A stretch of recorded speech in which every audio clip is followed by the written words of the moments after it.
दोस्तों, हम अपने मन को कैसे खाली करें और मन के बकबक को कैसे दूर करें, महात्मा बुद्ध के एक कहानी के माध्यम से जानेंगे।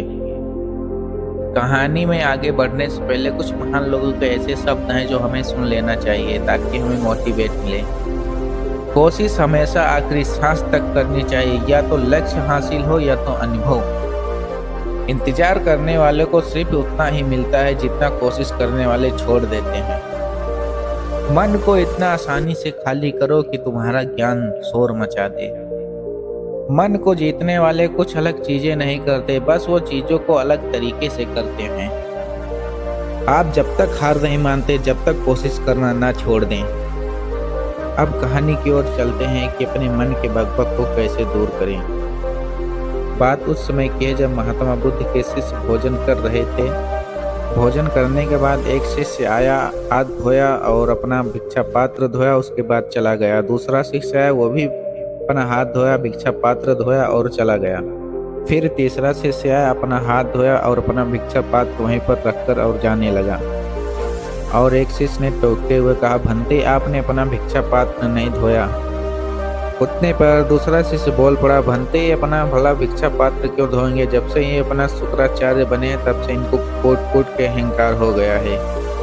तो शुक्राचार्य ने कहा, मैं भूल गया हूँ, मैं वापस धो देता हूँ।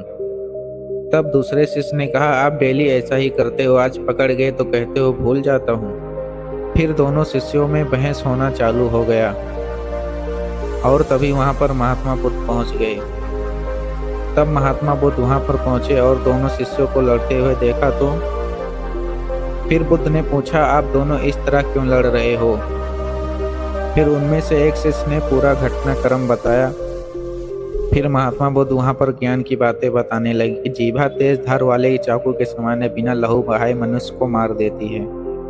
फिर उसमें से एक शिष्य ने बोला, गुरुदेव, आप जाइए, अपना ध्यान तपस्या करिए, मैं आपस में समझौता कर लूंगा।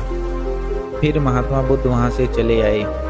उस घटना के बाद 1 महीने होने वाले थे और आनंद कुटिया साफ करते हुए दूसरे शिष्य से कहने लगा कि भंते, काफी समय हो गया है, गुरुदेव अभी तक नहीं आए हैं, पता नहीं कहाँ पर होंगे।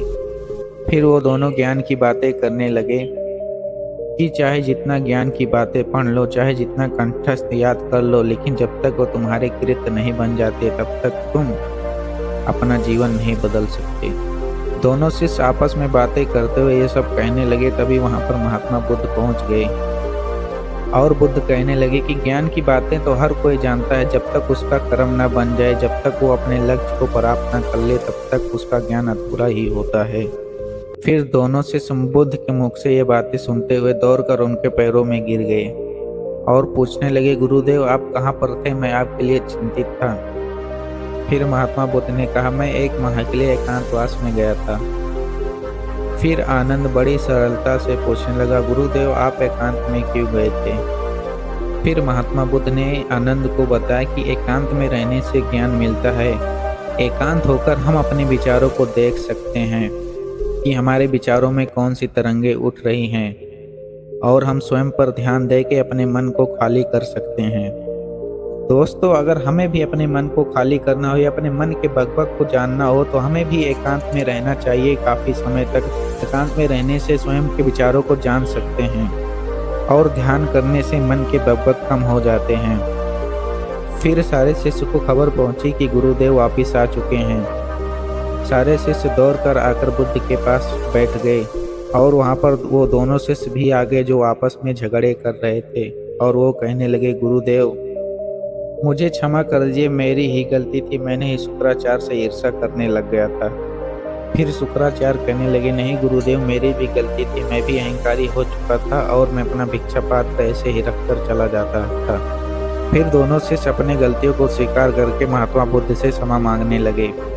फिर महात्मा बुद्ध कहने लगी कि आप लोग यहाँ पर ज्ञान की प्राप्ति करने के लिए आए हो, आप लोग आपस में ही लड़ोगे तो ज्ञान कब प्राप्त करोगे? दोस्तों, इस कहानी के माध्यम से हमें यही सीखने को मिला कि हम अपने मन को कैसे बस में कर सकते हैं एकांत में रहकर, और अपने मन के बकबक को कैसे दूर कर सकते हैं। अगर आपको अपना मन खाली करना है तो ध्यान करिए और अपने मन को जानिए, अपने मन के विचारों को जानिए, कैसे हमारे विचार है और विचारें हमारे कहाँ से आ रही हैं, कैसे उठ रही हैं। ये सारी बातें जानने के बाद आप स्वयं पाओगे कि विचार करने जैसा कुछ था ही नहीं। दोस्तों, मन को जानकर हम मुक्त हो सकते हैं, मन को बस में कर कर नहीं। और भगवत गीता में मन के बारे में श्री कृष्ण यही कहते हैं कि हमारा मन बहुत चंचल है और ये भागता ही रहता है। मन को जानने के लिए केवल दो ही मार्ग हैं, पहला अभ्यास का, दूसरा वैराग्य का। अभ्यास और वैराग्य से ही जान सकते हैं कि हमारा मन किस तरह से काम करता है और अपने मन को जानने में बहुत आसानी हो जाएगी।